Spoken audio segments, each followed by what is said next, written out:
Hello. Hello, good afternoon, Dr. Munwar. I am Emra. Yes, sir. Good afternoon, sir. Good afternoon.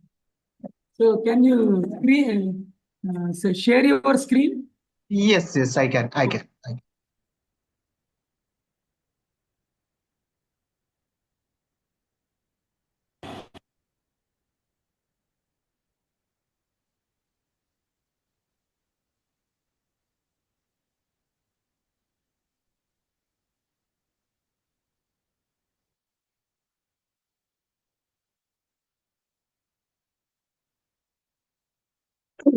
I hope it is visible. Yes, sir. Visible, sir. Visible, sir. Yes.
Ramakrishna, sir.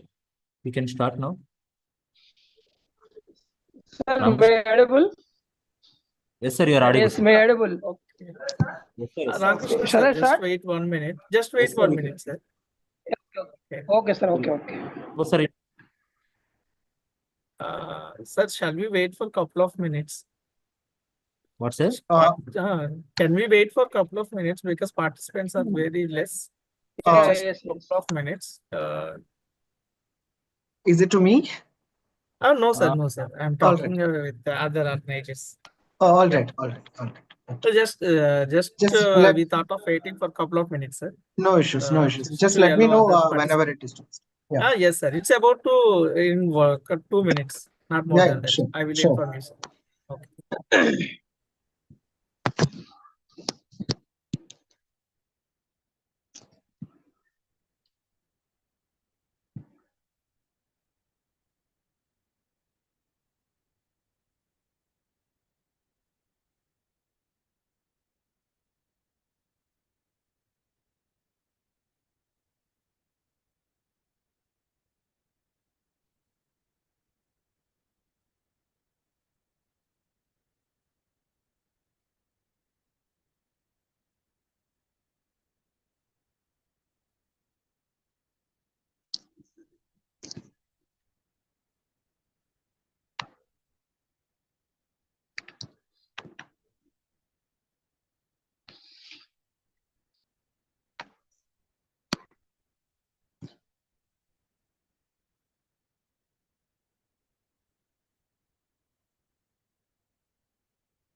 HOD sir, shall we start?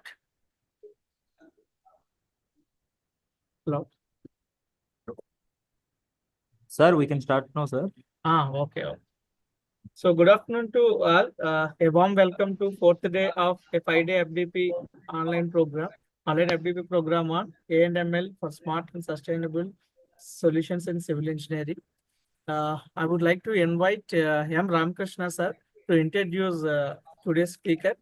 Ramakrishna sir, can you introduce today's speaker? Okay, sir. Okay. So, good afternoon to everyone. So, this is M. Ramakrishna, Associate Professor in the Department of Civil Engineering, Sesi Institute of Technology and Engineering, Nadapalligudem. So, now I would like to introduce today's 7th session speaker, Dr. Monur Fairuz C., working as Assistant Professor, National Institute of Technology, Calicut.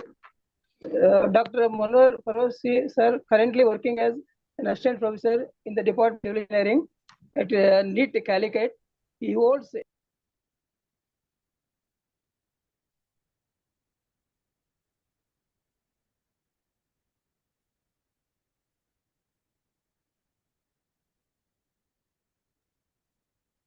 Ramakrishna sir, are you able to hear me? yeah, Yes, sir. now, Audible, audible? Go ahead, sir. Go ahead. Yeah, yes, sir. Yes, sir. He holds a PhD and MTech degree in transport engineering from the Indian Institute of Technology, Kharagpur, and graduated in civil engineering from TKM College of Engineering, Kollam, Kerala University. His prime research areas are transportation planning, multimodal transport systems, road safety, big data analysis, machine learning for transport planning, and maritime transport. Dr. Munur Fairuz C. Sir has published more than 10 research articles in international journals.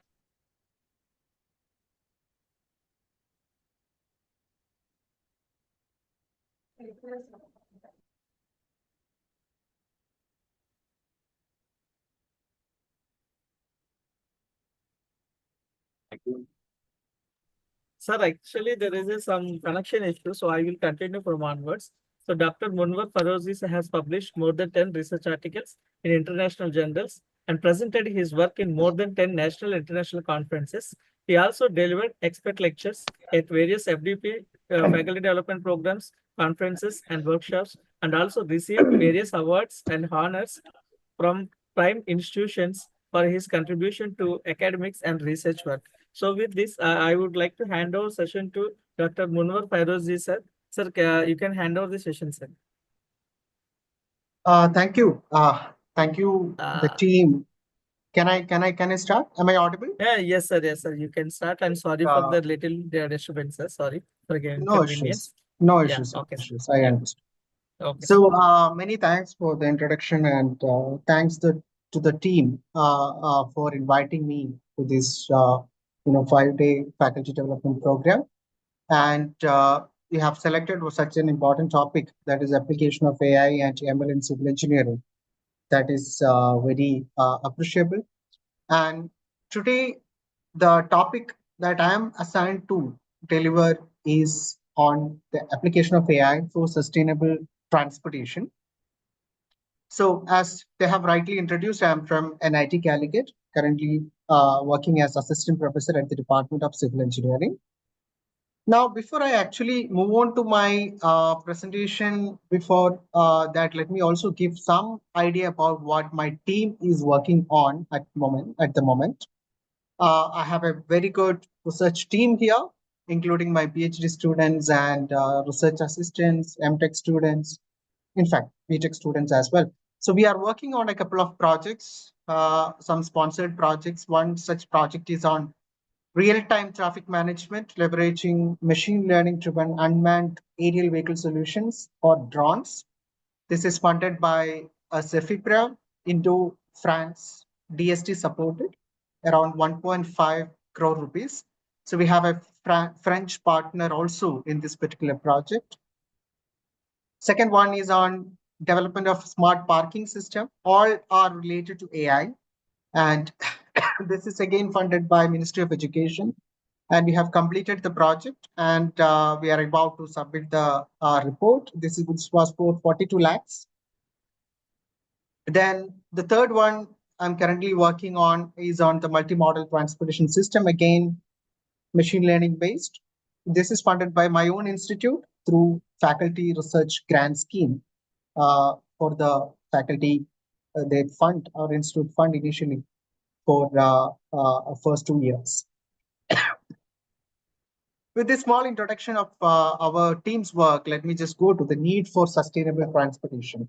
So it is not a rocket science that we all know that there is a growing urbanization, there is increase in population density, accordingly there is congestion, right? In cities are experiencing extreme level of congestion, extremely at the especially at the peak hours, right?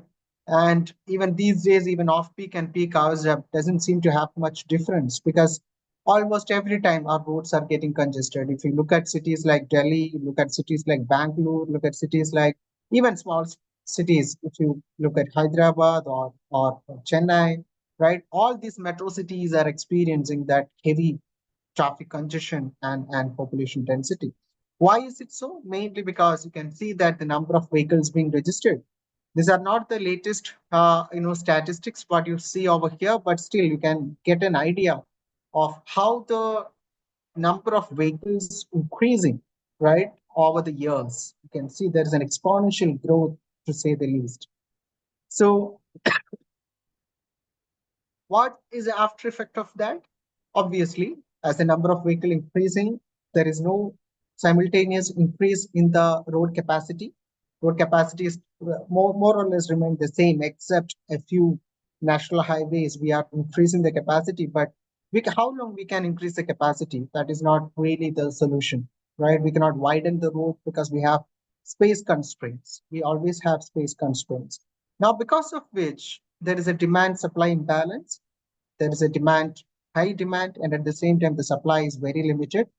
As a result, there is congestion, there is pollution, emission, right? So what you rightly see over here, you can see here that nearly 33% of the total emission is coming from the transportation sector.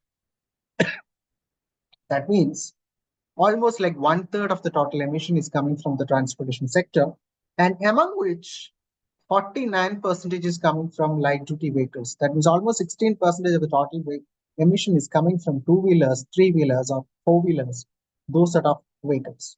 And 21% is coming from medium and heavy vehicles, trucks and buses. So total like 60%, or almost like more than 60, 70% of the emission of this transportation sector is coming from light duty and medium and heavy vehicles. So that clearly points us towards a major problem. So climate change concerns, these emissions, our air quality index, right? As we every year we see about Delhi, the condition in Delhi, right? And it's not too far that we say, just like Delhi, we say about the same thing about other cities in the country as well. So it is high time to think about, not high time, actually the time has passed. Now we have to immediately act on how to reduce such things, right? One of the important aspects would be, one of the solution would be, we know that private vehicle is increasing. That is one of the major reason for the increasing demand for the space. Now, how can we reduce that? Can we discourage the use of private vehicles? Obviously not, because that is one of the major industry. And also at the same time, we cannot say an individual that he should not buy a private vehicle. We cannot say that. But if you just, we can have a look at the European countries. I won't say United States. United States, the public transport is not as good as some of the European countries. So if you look at some of the European countries, like for example, Germany, right? So in such cases, you can see that they have, obviously they do have private vehicle. Every individual would, or every family would have an individual, private vehicle. But at the same time, most of the daily commute is using public transportation system. They have the tram system, they have the train system, they have the bus system, which are well connected, well coordinated, and well efficiently, efficiently managed.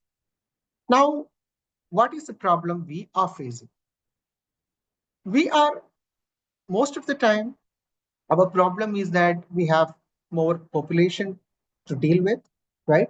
We have a larger population, nearly 140 crores of people to deal with, obviously. Then do we have a sufficient and well-equipped public transportation system? That is one concern. Are they equitable? Are they accessible, our public transportation system? That is one major concern. Then secondly, are we managing our traffic properly? Can we have proper traffic management measures which can reduce the impact of such congestion?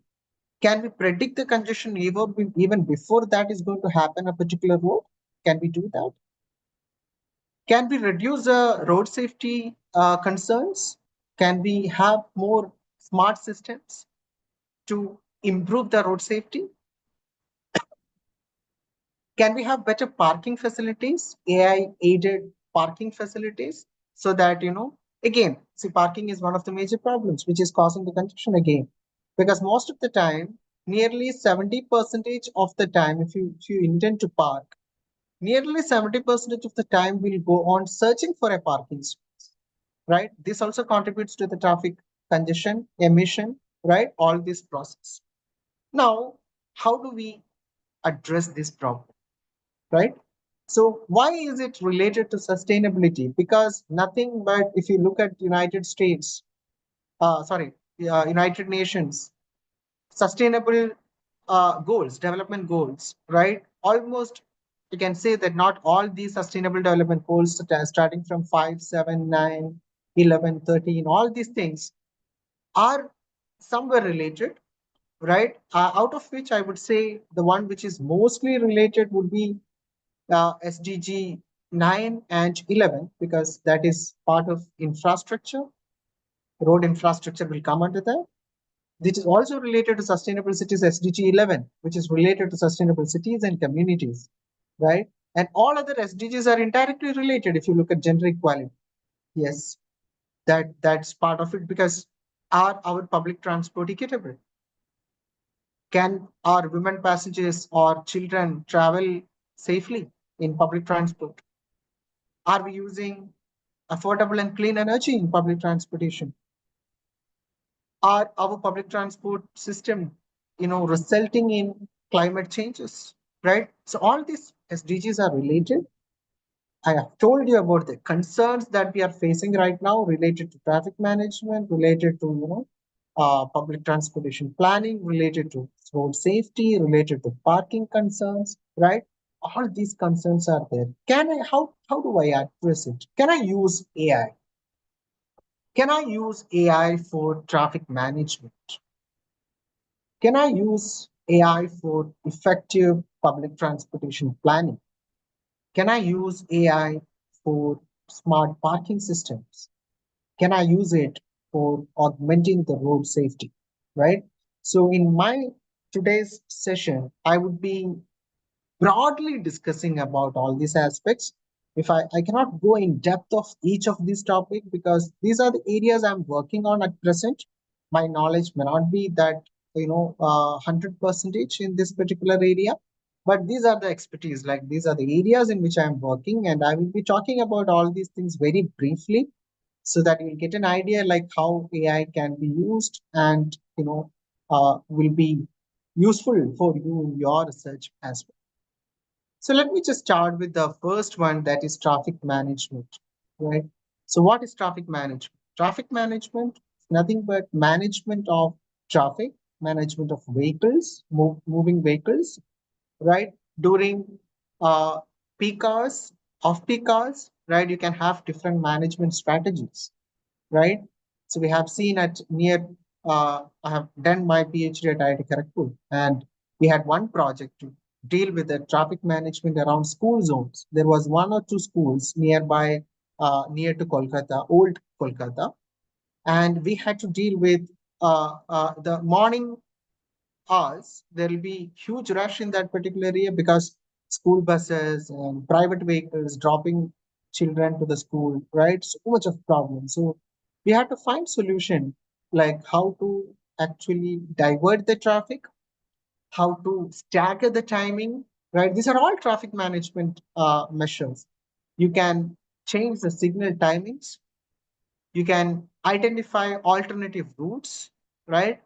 And these are various traffic. You can even give information. You can pass information to the travelers. You can give individual travelers through social media. We can give information through Facebook, Instagram, we can give through FM station. We can give information about a particular route and congestion in that particular.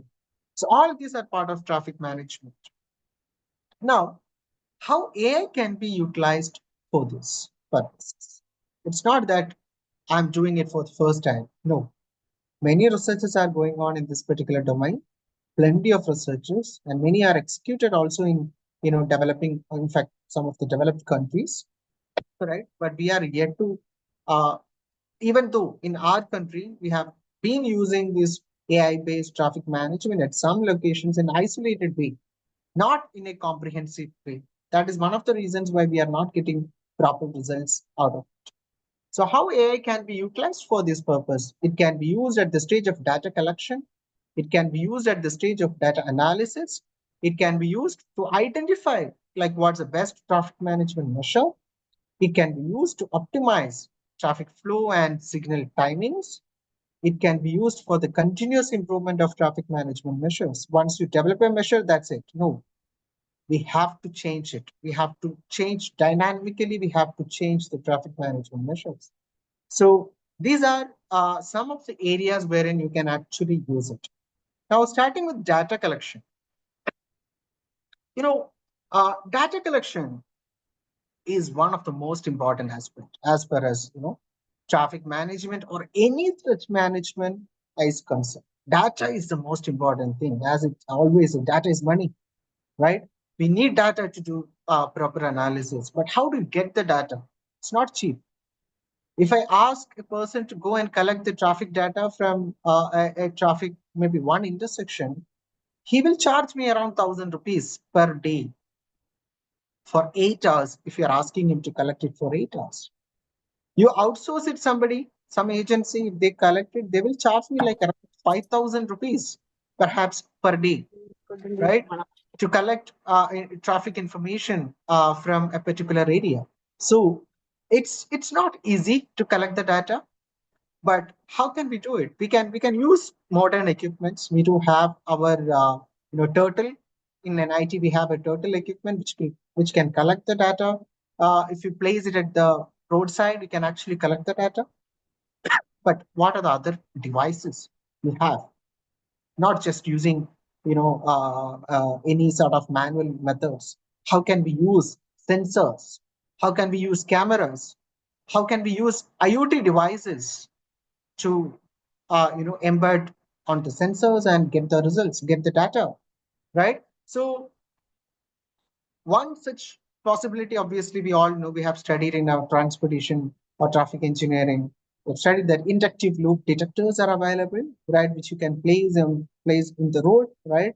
So will be embedded in the road, and you have to at intersections and all, you can sense when a vehicle pass over that and or stop at the intersections. By sensing the change in inductance, it can actually detect the presence of vehicle. So this is being used, but the main problem with such sensors is that, first of all, the maintenance, and secondly, it's not very cost effective as compared to other means of data collection. But I will not deny the fact that these are also methods, right? These are also methods we can make use of it.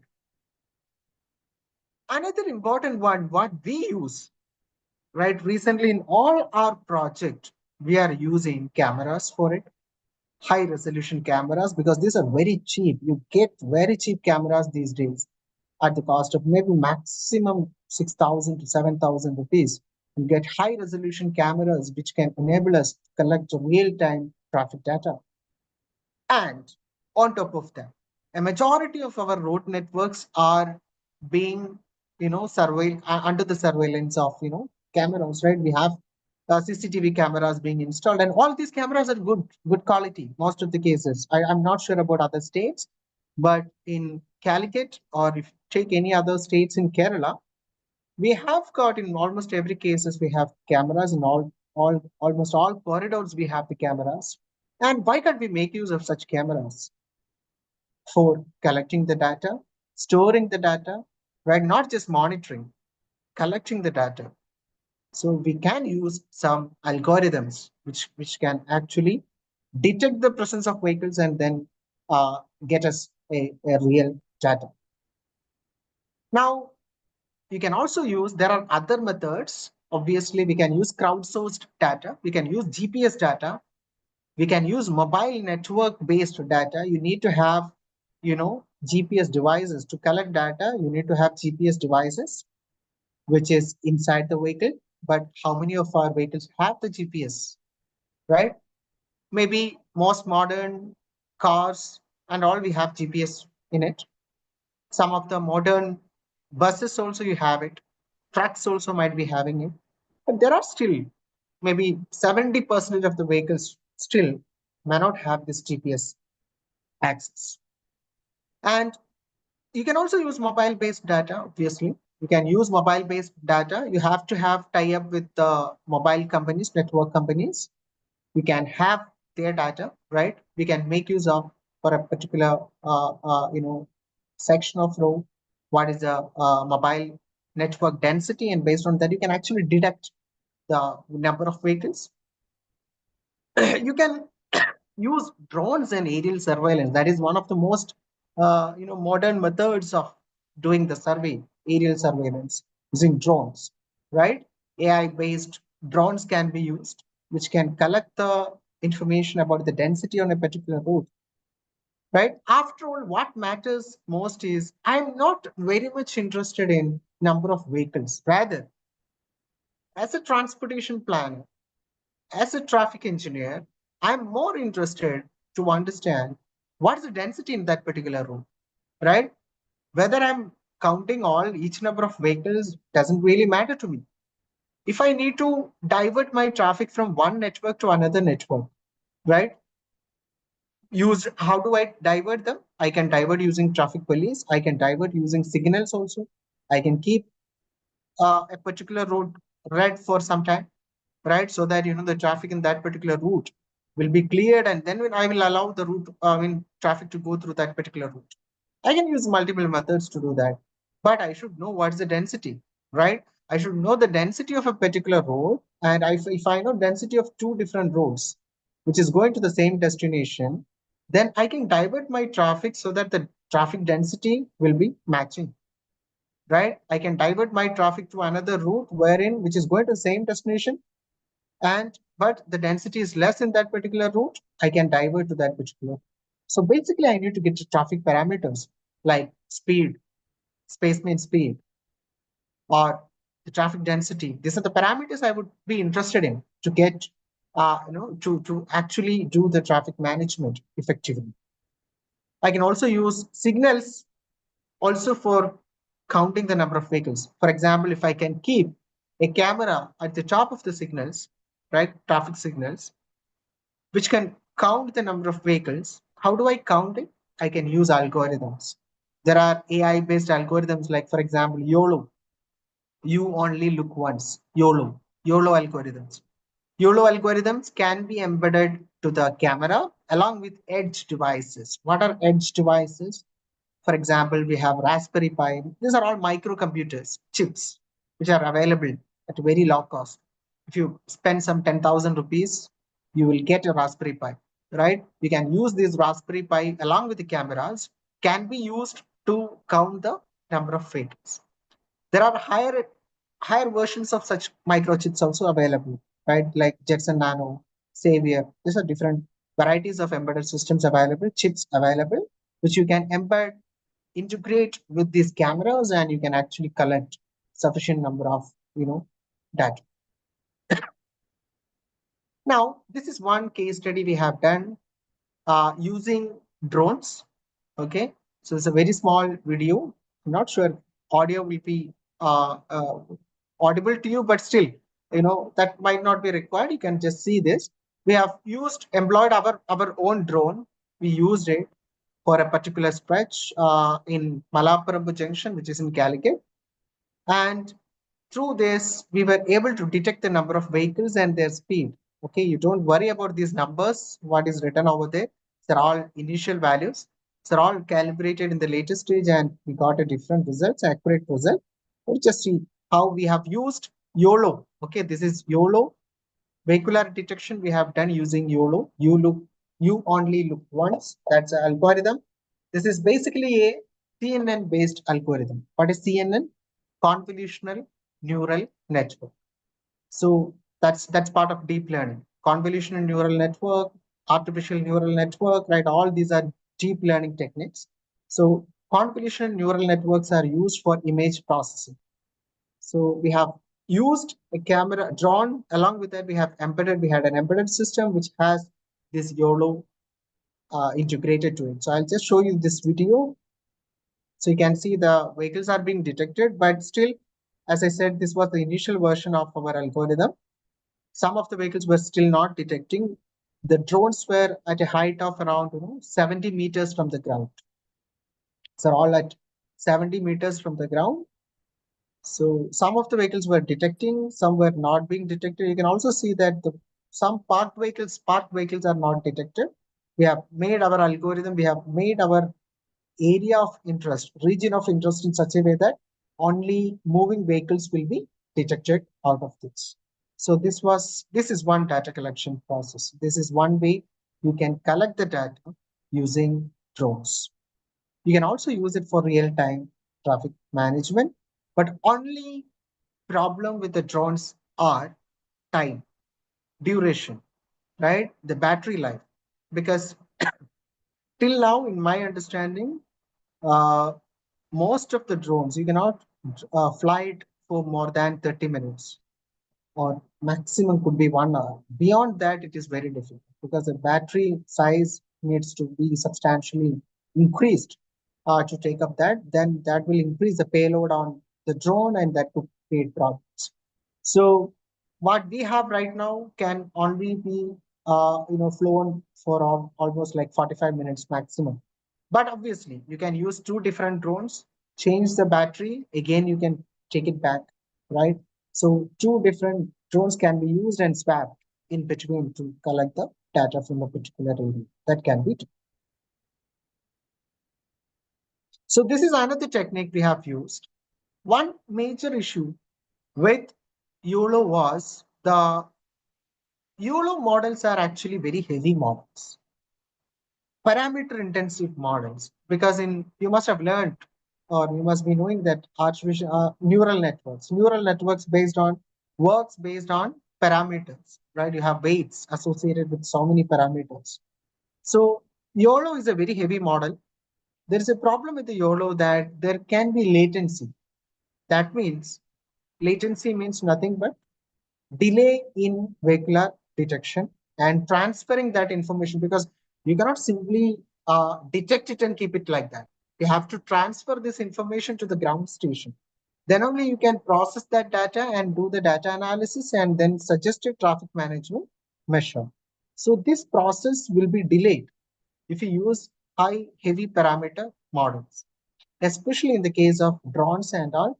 It is better to use low cost, in fact, low pay models or less parameter models. So we have tried using another interesting thing that is known as Canis edge detection. So we can see that the right hand side, what you are seeing is that again a drone based video. You can see this is a very low volume, very much like this is a straight highway, but still the volume is very less. This is in front of our campus itself. The volume is during this particular data collection was very less. We intentionally did that because we needed to get a peaceful time over there to collect the data. It should be a quiet time. So that's the reason why we have collected. On the left hand side, what you're seeing over here is another window, which is Canis detection. So what it does is that I'll just show you the video. can see the moment a vehicle enter this road, it will be detected using CAN's edge detection. So here we are only interested in the edge detection. We are not taking the background at all. So only the edge of that particular vehicle will be detected. The roads and other aspects will not be considered in this particular model. You can also see here on the top of it, traffic status. It is low congestion, obviously. And the motion intensity is also given. Motion intensity is nothing but the number of vehicles which is moving per unit time, which is almost same as our traffic flow, right? Traffic flow is nothing but the number of vehicles moving per unit time or per hour, right? So it is something similar, motion intensity, and this is being done based on pixel and corresponding moving pixels. So the technique we have adopted here is nothing but CAN's edge detection. Okay, that particular technique is made use of to do this particular process. So what's the advantages compared to the previous model? The advantage is that we are using YOLO in the other one, which is very good in detecting each vehicle. But in this case, we are not detecting each vehicle or taking the numbers or the counts of individual vehicle. Rather, you are calculating the motion intensity, right? That motion intensity is being calculated as you rightly see in this particular video. So that's a process we have done in this particular method. See, we are still researching on it. This is not our final model. These are not the final techniques we are going to use. This is part of our Indo-France project. So we are again using very efficient, trying to develop efficient models. We are trying to develop customized CNN models for our purpose, so that it will reduce the latency. It will be faster in its approach in detecting a particular vehicle or the predicting the density of a particular road. Right, those things will be taken. Now, how to use it? We said about data collection. So how do you analyze it? That is again another important aspect. You got the data. How do you analyze it using AI? You have AI algorithms available to forecast the traffic conditions based on the historical data or the real-time data. For example, if you have a particular route and you have already collected the data for a week, right? So you have the historical data available with you. Based on that, you already know at what time period you expect heavy congestion, at what time period, what is that congestion, what is the impact of that congestion. That is again another important aspect which we never studied. We always studied about the congestion. Okay, at this particular time period there will be a congestion in this particular zone, but what is that impact? How much that a congestion will be spreading out? How do you predict that impact on a network level, right? So there are algorithms available. For example, GAN networks, right? GAN algorithms, generative adversarial networks. These are all various algorithms available to predict. You can actually get the impact of a particular injection before even that congestion happens. You can predict this is going to be the impact. This is going to spread out to this much distance, right? The congestion at a particular intersection will be affecting 5 different intersections nearby. So such predictions can be done using AI algorithms. You can also recognize patterns, right? Once an incident is happening at a particular network, at a particular point, what is a traffic pattern, right? Like before the congestion, after the incident, before the incident, what was that pattern of traffic, right? So if I know this, even before there is an unusual slowdown of vehicle, can I divert my traffic? Normally what happens, our traffic management measures are mostly reactive in approach. What I mean by reactive approach? We are waiting for the incident to happen to react to that particular situation. But can we have proactive approaches? How do you do proactive approaches? For example, before an incident is going to happen, for example, there is going to be a bottleneck in a particular area. So there can be some signs.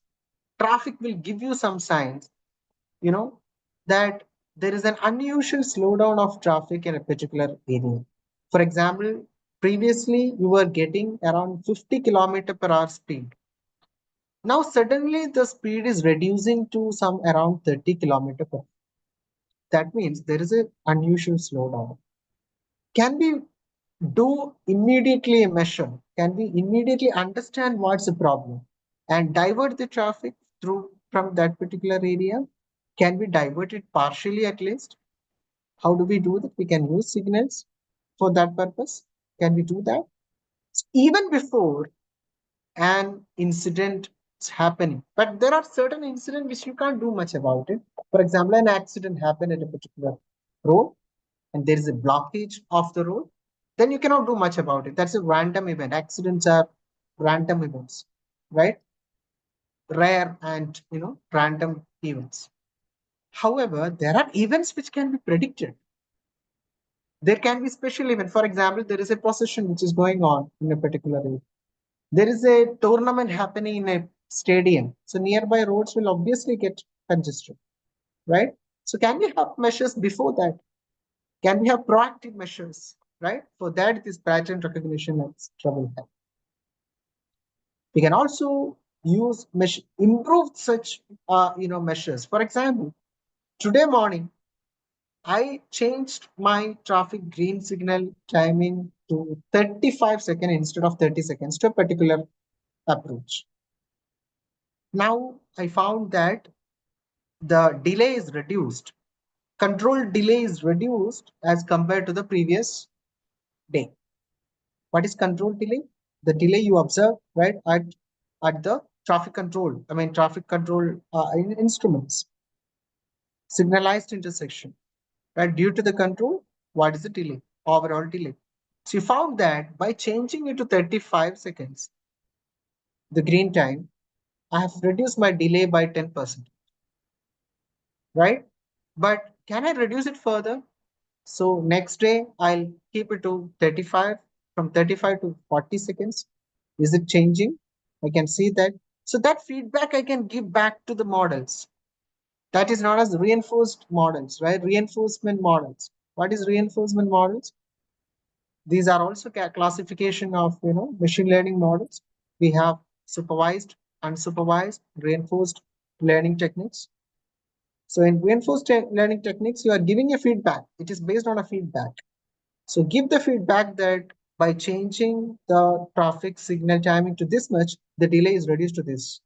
So this feedback has to be given continuously, not just for the traffic signals.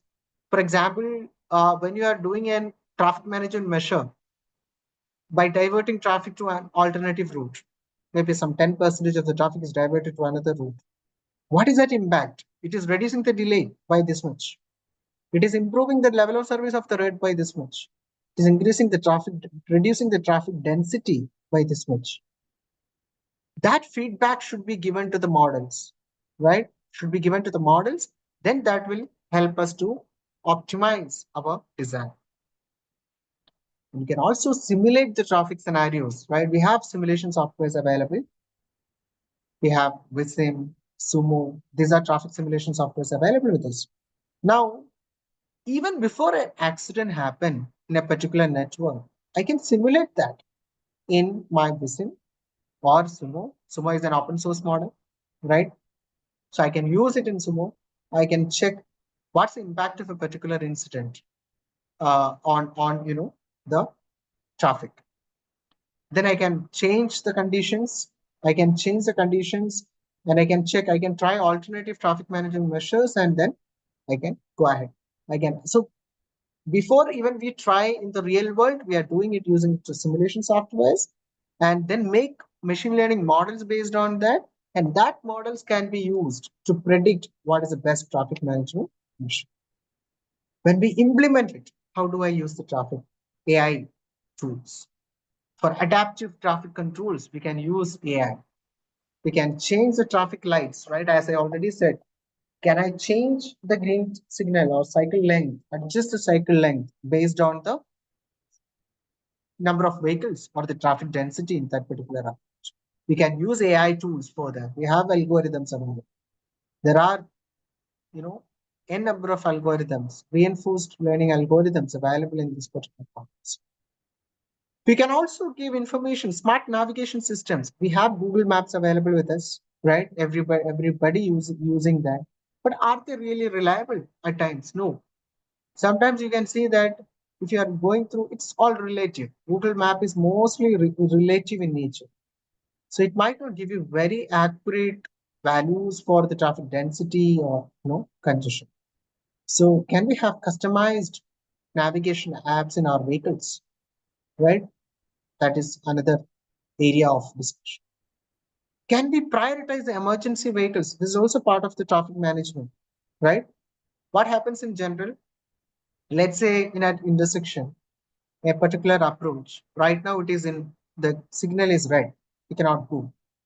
So immediately an emergency vehicle comes through that particular route. But it should cross, right? Normally, what we allow the emergency vehicle to pass through. But there is a potential safety hazard because the other approach or the other approach with a conflicting approach is having a green signal at that particular time, and this might really, create a safety hazard in that particular location. But how can we use AI tools to, detect the emergency vehicle and change the signal of the conflicting approach to red when we are allowing the emergency vehicle to pass through? How do we detect the emergency vehicle? Detection is important, right? We cannot do this manually. So how do we detect emergency vehicles separately from other vehicles? We can do using image processing, but the problem is that to get that color completely would be very difficult. To distinctly say that this is emergency vehicle and this is, other vehicle, it would be very difficult because you need that much of efficient cameras. But there are acoustic sensors or sound sensors, we say, which can sense the siren of the emergency vehicle, accordingly change the traffic signal timing and allow the emergency vehicle to go, and during that time keep the other approaches, other corridors in red so that no other movement is permitted, right? So these are some of the measures you can use. If time permits, I will also go through the smart parking. This is another important aspect which we are working on, which we have completed. And in this smart parking, again, we can use AI for data collection, data analysis. Smart on-street and off-street parking can be developed out of this. So why do you need sensors in smart parking context? You need sensors mainly to understand the occupancy in a parking space, whether a particular parking lot is free or not. Is it full? Then I should not allow the users to come there and park. Unnecessarily, they will come there, they'll see, and then that they will lose a lot of time in searching and also going to that particular parking lot. If it is a city and you don't know where the parking space is, you know the condition. You will end up getting, inside that loop, right? You don't know where the parking space is, how much parking space is left, right? So this was the reason why we have gone for a smart parking system. Again, you can go for inductive based loop sensors, which can detect the occupancy of parking. You can also have cameras. You can also have pressure sensors. However, in our application, again, we used a camera based sensor, which uses, computer vision techniques, image processing techniques for identifying the vacant lots, vacant parking lots. So I found that, to be very honest, I found that camera-based sensors are the best. They are the best in terms of cost effectiveness. I'm not saying that the accuracy is also good, but if you look at the, cost point of view, this is the best. Now you can have a licensed data collection parking survey. We normally use license plate recognition. We can also use mobile and GPS based data to collect the information. All these things are possible. But GPS might not be available in all vehicles. That is one thing. Secondly, we cannot rely on mobile data because once the mobile is out of the vehicle, because the person will park the vehicle and he will go out of the vehicle. Then at that particular time, mobile data, we cannot rely on that mobile data, right? To say whether a particular lot is occupied or not. So we have used a camera-based system again. We used AI for occupancy prediction, for the behavior, to understand the behavior, parking behavior, we have used it, and also to optimize, recommend optimal parking areas based on their distance to nearest parking. Okay, so these are different areas through which we have actually used AI for the smart parking system. So I'll just show you before I go through this. I'll just show you one work we did in our campus itself. We did a work. I'll just demonstrate. I'll show you a video on that. That will be interesting.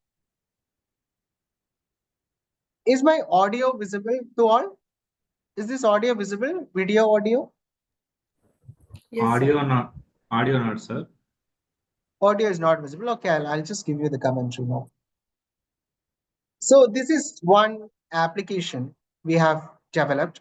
We called it as, P Suvidha. Suvidha means easiness. So parking Suvidha, in fact. So that is the, 1 second. I hope it is fine.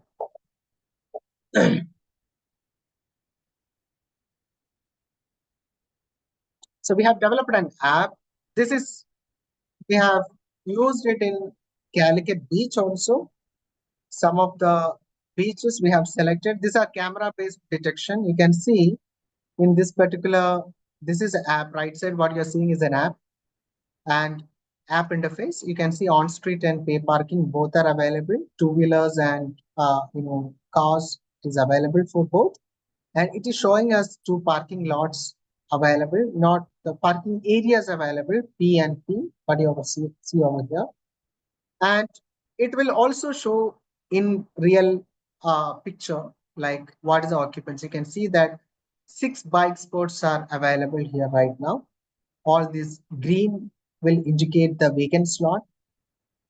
So that shows in the app itself, it will show you like how many lots are available. And also, sorry.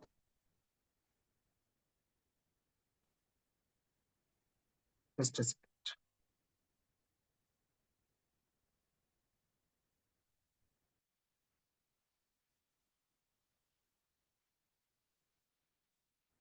Just a second. There is some sort of, because all these videos are high quality videos, and because of the size, it's a problem. Okay, no problem. I'll just open it.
Okay, so this is one thing we have implemented in our campus itself.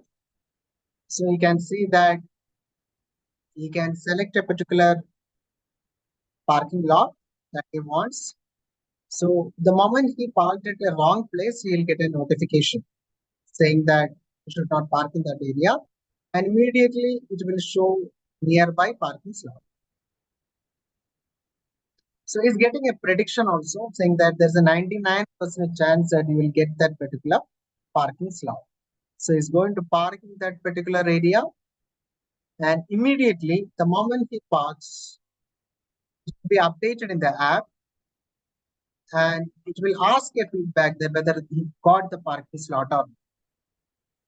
And he can save the location also so that next time he can find his vehicle. Otherwise, sometimes we'll lose that particular. This is pay parking system. Again, it is paid parking. He can book a slot. He can pay for that. Before paying, once he book, he'll get a QR code. So he will simply show it to the admin, and then he can park the vehicle. And if he parked a wrong lot, then immediately he'll get a warning, and he need to use the actual place. And then, and again, while leaving, he has to pay the fee. We have also used an anomaly detection in this one. In case if something is happening that particular lot, it will be detected as the anomaly, and the admin will be able to get notification regarding that there is an anomaly detected, because these are all camera based system. So when you use a camera based system, let's say there is a heavy rain because of which there is some fog on the camera surface, so because of which the detection may not be proper, so immediately the admin will get a notification that it is fogged and you have to clear. Or in the parking lot, there is some obstruction. Let's say there is a cow, standing in the parking lot, or there is some animal, or maybe some sort of larger obstruction in the parking lot. Immediately, you'll get a notification. The admin will get a notification. So this is also another important study we have done as part of this project, smart parking project. So what we have used here is that the methodology. You can see there are two systems. We tried to develop two systems. The first system was for the on-street parking, which is not a paid parking system. Just like in beaches and all, you can park without paying any fee, right? So that is one system. Second one, the last one is regarding the off-street parking system, which is a paid parking system. So in on-street, what happens is that you can capture the that particular area using a camera, and we have integrated this system with we have an embedded system along with this. That embedded system perform the image processing, and it detects the vacant slots, and that slot would be then updated in the mobile application which we have developed, that piece with the application. And that application, if somebody is looking at that application, he will be diverted. He will be diverted to the particular parking slot using Google Map or OpenStreetMap. In this particular work, we have used an OpenStreetMap because if we have to commercialize it, then Google Map will not be an option because you have to pay. So OpenStreetMap is one good option which we can use. And then finally, you park the vehicle at a particular location. Once you park your vehicle, again, the update will be there in the app that that particular vacant slot is now occupied. So this is all based on image processing we have done using YOLO. The second process, you can see this is an off-street parking method. So here what we have done is user can book their parking slot on a priority. For example, I am almost like 10 kilometers away from Calicut Beach. So I need to go to Calicut Beach, but Calicut is one of those notorious places wherein it's very difficult for you to get a parking space. You will end up, there may be space, but you don't know where is it, right? So you will end up searching for the space. We call it as cruising time. We'll end up searching for the space a lot, and then finally you will have to park your vehicle at non-parking locations, and you'll get fined for that. So what we can do is you can do pay parking. You can search for the parking space even 10 kilometers before that. You book the parking lot just like you book a movie ticket using that apps, right? Movie apps, right? Booking apps. So similar way, book my show apps, right? So similar way, you can do this. You can book, and then you get a QR code, right? And then you have to reach there in that buffer time, because you'll be given only 30 minutes. Only for 30 minutes, that particular parking lot will be hold it, right? But beyond that, if you need to hold it, you have to pay additional fee. Then once you reach there, you'll be asked to park properly. Everything will be monitored using cameras. Image processing is done. And then finally, once you are out of it, you'll be charged based on the duration in which you're parked. And then this will be updated in the parking. So this is the methodology we have used, and we have used YOLO in both cases.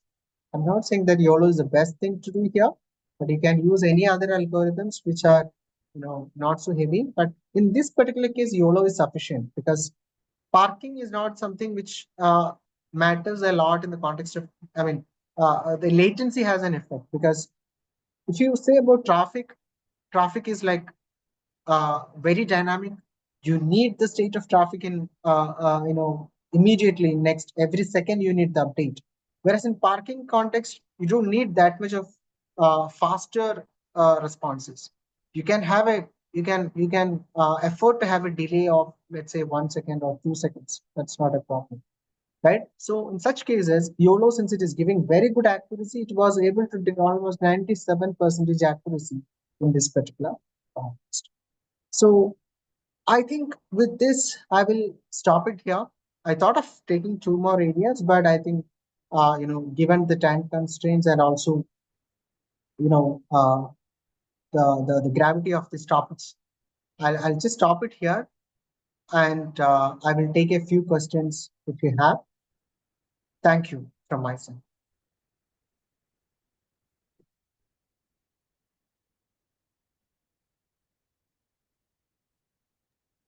Hello.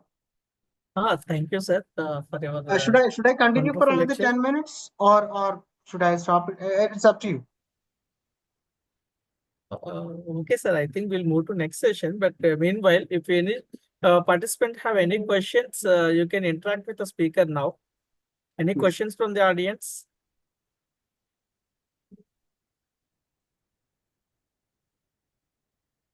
Sir, there are okay, no questions in the chat box. Sir, sir. Yes. Do we want more bandwidth or data storage needed for future? Yes. Which Yes. needed data bandwidth or data storage Yes, space? yes. Very good question, because that is one major challenge we face when we deal with such models. Actually, for this purpose, for example, our traffic management problem, we had to get server, right? We had to buy server, and we are still not bought that, because we did not real time execute all any of this project. Only the parking case we have executed in for a very short duration of time, and still we are running the things, okay? But in order to store all this data, you need a lot of storage, obviously, and we depends a lot on the cloud servers. Like we have Amazon Web Service, you can also have Google server, all these things we can use. But right now we are depending only on the computer workstations, but we are in the process of buying more servers to accommodate real-time data storage and all those things. And on top of that, this is not just cloud based computing, we are using edge computing as well. So as I told you earlier, the computing thing requires a lot of, as you said, bandwidth and, data communication process. That is very, very important. So that data communication channel, we cannot make it very heavy. So what we are doing is we are going for a hybrid technology, that is edge plus cloud technology. So we are using edge devices along with this camera, and most of the computations are done at the edge level itself. So edge devices are nothing but this Raspberry Pi, Jetson Nano, all these edge devices. We are using along with the camera itself, and only the required information will be transferred to the cloud, only which is required for the future to store as a historical data. That only will be transferred to the cloud. So that's why maybe communication might not be a major problem here, but as you said, that is a major challenge.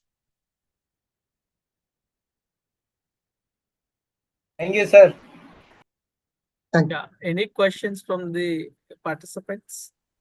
Any other participants? If no questions, we'll move to next session. Any questions? Yeah. Okay, in case if they have any Sorry. questions, they can just mail me also. Or you can collect my mail ID from the website, NITC website is there. So Okay. you can, or I can also mail, I can also type it in the chat box. Yes, sir. I'm just typing. NITC. So this is my mail ID. If you have any questions, you can simply mail. Thank you. Yes, sir. Thanks once again, sir, for your wonderful lecture. And we'll move to the next session. So it's my privilege to introduce next speaker, Mr. Carmito Andrade. So, Mr. Carmito Andrade is currently working as a vocational instructor for drone technician trade at Government ITA Kokora and visiting faculty for embedded systems, IoT, and Edge AI at Goa Engineering College, Farmagudi, Ponda, Goa. He graduated in BE in Electronics and Telecommunications and did his ME in Industrial Automation and Radio Frequency. He has 18 years of industrial experience as a consultant, and also Mr. Calmito Andrade is a DGCA certified drone pilot and trainer. Delivered various expert lectures and training sessions at various prestigious institutions on drone technology, the usage of LiDAR technology, interior mapping in drones for rescue operations, particularly for trapped miners, and also address DGCA licensing rules, regulatory frameworks for drone usage, HAA, UAV swarms, underwater ROVs, and the advancements in battery technology. So he has a plenty of experience in this field. So with this, I would like to hand over session to Mr. Calmito Andrade, sir. Uh, Hello, sir. You're able to hear me? You're able to hear me yes, okay? sir. Yes, sir. Okay. Yes, sir. I can hear. Okay. I was just trying on some new headphones. So, okay. Thank you, sir, for that great introduction. What I'll do is get started directly with the PPT. Sir, for the questions, you want to keep it towards the end, right, sir? Or you want to take questions in the middle itself? No, sir. At Is the end. end okay? Okay. Yeah, Okay. at the end Okay, only. sir. Cool. Yeah. Okay, Okay. okay. So, just a best place to reach out to me would be on Instagram. Okay, the channel is called Drones Goa. Okay, wherein I post some technical stuff with respect to drones or some stuff that my students are doing and various other stuffs. Okay, so if you message me there, I will obviously get back to you in a day or two. So with respect to everyone's able to see the presentation, right? Yes, sir. Yes, sir. Yes, sir. Okay, fine. Yeah. So basically, to start off with, since Sir mentioned so this is a quick overview of what we'll go through. Since Sir mentioned that I'm a DGCA certified drone pilot, I always like to talk about a little bit of rules and regulations that are currently there in India specifically. Okay, so we'll go through that in terms of do's and don'ts. Okay, then we'll go through photogrammetry. So I'm going to concentrate on two pieces. Okay, the presentation has two pieces. One is photogrammetry and a little bit of AGI towards the end in terms of what are the capabilities. And then we'll talk about some use cases that currently I'm working on, some which have been successful, some which have not been successful, okay, for various reasons. But what I'll do is go through some of these cases when it comes towards drone use and AGI simultaneously. Okay, most of these are kind of in POC concept phase, but we've used a few of these things. Okay. And then finally, since I'm guessing this is more geared towards civil folks, I'm going to do a few use cases with respect to construction. Okay, as I mentioned, I'm an electronics guy. Where with respect to my training, it was mostly electronics. But soon as I got into the drone space, most of my jobs were around the civil area. Okay, surveying, then some kind of comparison between an old building and how it would look newly and stuff like that. Okay, so what I'll do is go ahead, get started. Uh, Let me see if I can move this at the side. Okay, so first, with respect to rules, okay, so the governing body for drone rules is called DGCA, okay, Director General of Civil Aviation. These are the same guys, set of folks that basically govern the actual pilots, okay, the pilots who fly SpiceJet, Air India, and all these airlines. So obviously, their exams and their particular courses run for years. But ours is like if you want to become a drone certified pilot, it runs for a week or 2 weeks, depending upon what course you take or what have you. Okay, most of it, just to give you all an insight, like before August 2021, if you were flying a drone somewhere, it was partially illegal. Okay, so you were flying in the gray area because our licensing rules only started in August 2021. And what that brought about is culmination of a site called Digital Sky. Okay, so Digital Sky is basically a website from which you can manage your drone stuff. What I mean by that specifically is, say, suppose you want to fly in a specific area, you need to inform the government that you're flying in that area, create a flight plan on that area. Similarly, you'll see the whole India map and you can scroll in into the India map and find out whether you're able to fly in that area. What I mean by that specifically is if it's a red zone or not. Okay. So currently, if you look at it, some of the drones will not even take off in a red zone. If it's a valid drone, something built by Idea Forge or one of these Indian companies, or even some DJI drones, which are currently banned in India but sold on the gray market as such, but those will not take off. Okay. Uh, in a red zone, and red zones are normally around your airports, okay, and you have military bases and stuff like that, and obviously the whole border is marked as a red zone. Okay, so these are your red zones where you'll not be able to take off itself. Then you have the yellow zone, which is outside the red zone, which is about, say, 12 kilometers around the airport. Your red zone is 5 kilometers. Then it's 12 kilometers, and then further out is a green zone.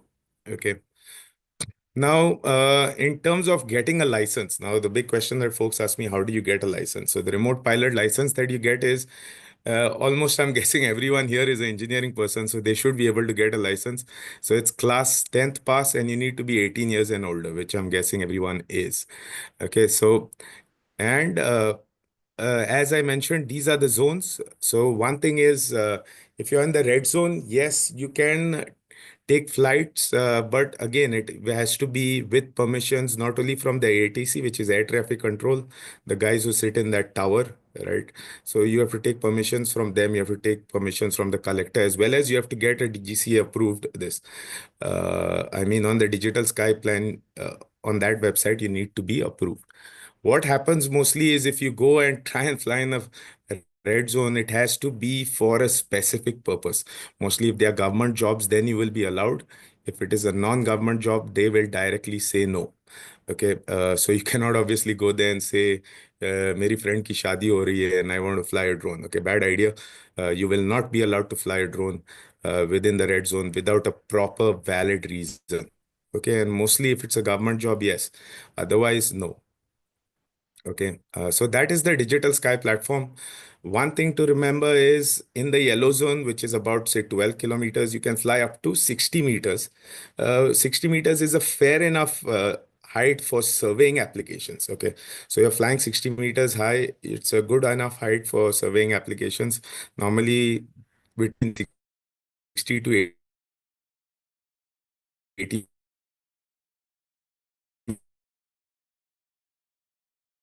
meters is what people fly for surveying, depending upon, is 400 feet, which is 120 meters. So in India, you can fly at a maximum of 120 meters. Okay. So next slide with respect to drones again. Now I'm guessing based on what I just spoke, most of y'all would be discouraged, but there is good news.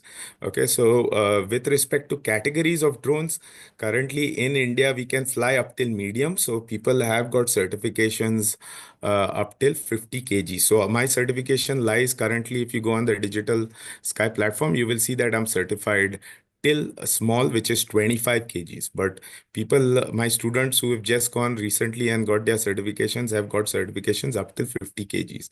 That was done because most of the agri drones, where my students normally end up going, is flying agriculture, because that's where the big money is currently. Because surveying jobs are tough to come by. Okay, but if you're in agriculture, at least in the Goa area, I'm talking about Goa, Karnataka, Maharashtra, that area. So if you're flying an agriculture drone, now the agriculture drones, the weight is anywhere from 23 kgs to about 28 to 30 kgs. Okay, so that's why the license category, I think, has been opened up till about 50 kg. Okay, then you have, so these are the categories. Nano, there's a concept called nano drones, which is less than 250 grams. So if you're flying anything that's below 250 grams, it is legal. Okay, it is legal. You don't need a license as such, but you have to follow this thing, right? You have to follow all the zones. You obviously cannot take a nano drone near an airport and start flying. It will be stupidity on your part. Okay, next is after nano, everything else is licensed. So above 250 grams is licensed in India. So if you're flying any of these drones for surveying applications, I don't never have come across an drone which is less than 250 grams, which you can do a decent, good survey with. So anything above 250 grams, you will need kind of a license to fly. Okay. Having said that, the big exception, okay, the big exception, since there are a lot of professors on this call, is if you're building something within the college, and say your students are building something within the college, you can still build up till 25 kgs, fly within the college in 25 kgs. Okay, no one will say anything to you, as long as obviously the students will have your permission and the principal or the director's permission or what have you. Therefore, they will be allowed to fly within the college premises. It's a complete no-no if they think that, oh, I mean, our drone is well built. Now we can take it out and do a survey of some coastal line or something like that. That's a complete no-no. Okay, that to do a survey outside your complex, you would need to have a certified drone. Okay. Another concept that is not mentioned on this slide is like how tomorrow, if we go buy a bike or car, the bike or car, we get a number plate, right? Now I know there are electric bikes without which you don't need a number plate based on speed limit. But consider whatever we regularly buy, all our bike and cars have a number plate. Similarly, your drones are now given a number plate called a UIN number. Okay, it's called unique identification number, which you're supposed to either stick on the drone or inside the battery or some place you're supposed to put that. So if there is a problem and stuff like that, you can be easily identified. Okay, so that is one thing to remember. And these are for certified drones. Okay, these are for type certified drones. There's a concept called type certification, wherein the government of India, whenever, say, a company like Idea Forge, IIT Tech World, they build a drone, it goes to them, they certify that drone to be fly worthy. Okay, so that's when it gets a type certificate. So that's a separate process in itself. Okay, so once that, if the drone is type certificate, type certified, that is only when you will get a UI number. Otherwise, for nano drones, for other this, they do give UIN numbers outside that category as well. Okay, but mostly above nano, the drones have to be type certified. That is kind of how it is. Okay. Next is we'll shift gears slightly now. Okay, I'm moving towards photogrammetry, which is the surveying topic. Okay, so photogrammetry, I'm not going to go through the history pieces because it can get boring, but photo means light, okay, gram means drawing, and metry means measurement, okay. So basically what you're doing at the end of the day is, as part of surveying, is you are collecting a lot of photos by flying up in the air, okay. As I mentioned earlier, your normal flying distance based on your use case would vary anyway from, say, 60 to 80 or even further down. Okay, so 40 or 50 meters, depending on what your use case is, that height is what you'll be flying. And you will be taking photos. Okay, and this is the flight path that you will follow. Okay, so this is one of the engineering colleges that I was surveying. Okay. So, yeah, so the expectation, okay, of photogrammetry is, so with these photos, what all can you do, right? As an output of the photo, so the drone will fly a path, okay? And these, when I say a drone will fly a path, that is basically you have software, and I'm not on an iPad, otherwise I could have shown a real life demo, but I have a video which I've recorded, which will give you an insight of how basically this works. Okay, so it's very easy. You set up an area, okay, around which you will be kind of having your drone move in a pattern, okay, and you'll see that video, so it'll be more clear. And what happens then is those photos are taken externally, and then you use some kind of software, some kind of GIS software, or something like Drone Deploy or Pix4D or some of these online softwares, wherein you upload all these photos, and then those photos would have GPS coordinate, altitude, all kinds of information within it, and that would generate something called as a geotiff file. Okay, it's called an orthomosaic, and then you'll also have various other files which we'll talk about. It's You have a DEM model. Okay, you have a thematic GIS data. So various kind of data is what you can collect. You can also get an OBJ file. Say you want to have an ancient monument, okay, and you want to 3D print it just to see to keep it for the future or what have you, right? So if you have that kind of interest in terms of historical artifacts, then you can also take a drone survey, create an OBJ file out of it, and then 3D print it and keep it and stuff like that. Okay. So before we get into the meat of photogrammetry, just want to go through some concept. Okay, so if you're a photographer, these top concepts, or if you've anytime picked up some kind of camera, Nikon or whatever, Canon or any camera, these things will be kind of common to you. You know what focal length is, right? So focal length is the distance between your camera lens and the film. Okay, so that is the front part of your lens and the film at the back on which it reflects. Then flying height, again, this is a drone terminology which I was talking about, is the height at which your plane or your drone will fly. Okay. Flight line is the path that the drone will follow. And this will be clear as I show you the video. Okay. And nadir is one concept. It's called nadir, but at a high level, what it means is if your drone is flying in the air, the camera is pointed directly 90 degrees down. Okay. So that is called a nadir position. Okay. Next is a few GPS concepts, which are kind of important. There are a lot of concepts, but I've just put in a few, given the time that we have. So one is global GNSS. Okay, so that is your global navigation satellite system. Okay, so this is basically what runs your Google Maps. If you use Google Maps, you know about behind the scenes, it runs based on one of these satellite networks. Okay, it could be GLONASS, it could be the European one. So GNSS is the American one. Similarly, you have a European one. You have INSAT or something on those lines with respect to India has also launched their GPS systems. And this came about soon after they realized that they were not getting GPS data when we were in the Kargil war.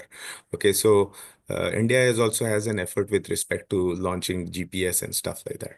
Next is so we've heard of GPS, right? Mobile, everyone uses GPS. What surveyors use is something called as differential GPS. Okay, so it's a differential global positioning is called DGPS. If any one of y'all are surveyors, y'all would have heard like companies like your Timbal, right, and all these other companies that provide DGPS data.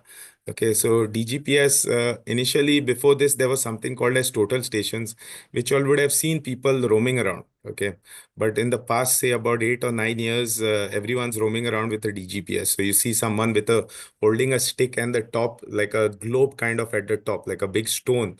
Okay, like a big pebble on top. That is like a DGPS. Like normally you'll see these people roaming around at the roadside, trying to find out the straight lines and then marking roads and stuff like that. Okay.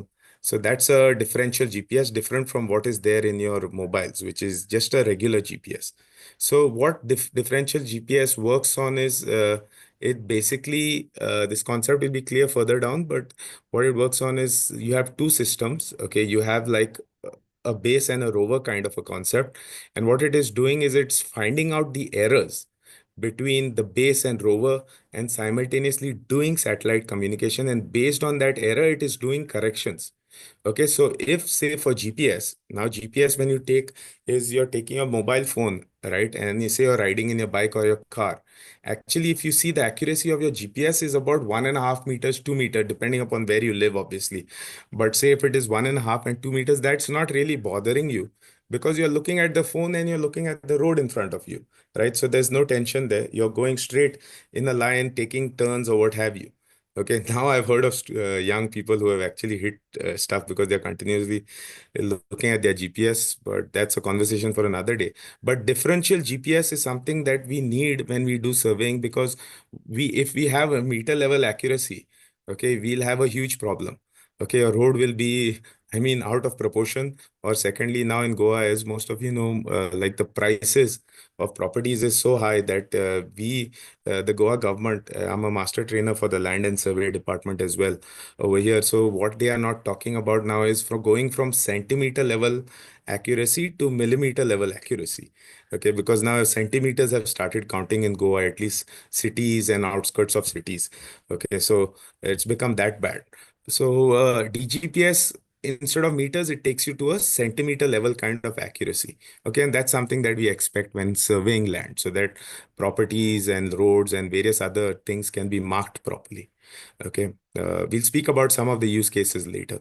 Okay, next is Ntrip. Okay, what Ntrip is basically for differential GPS to work. Okay, so as I said, there are two pieces, right? There's one base and there's one rover. So both of them have to communicate. Okay, so if they are close by, they have inbuilt RF technology.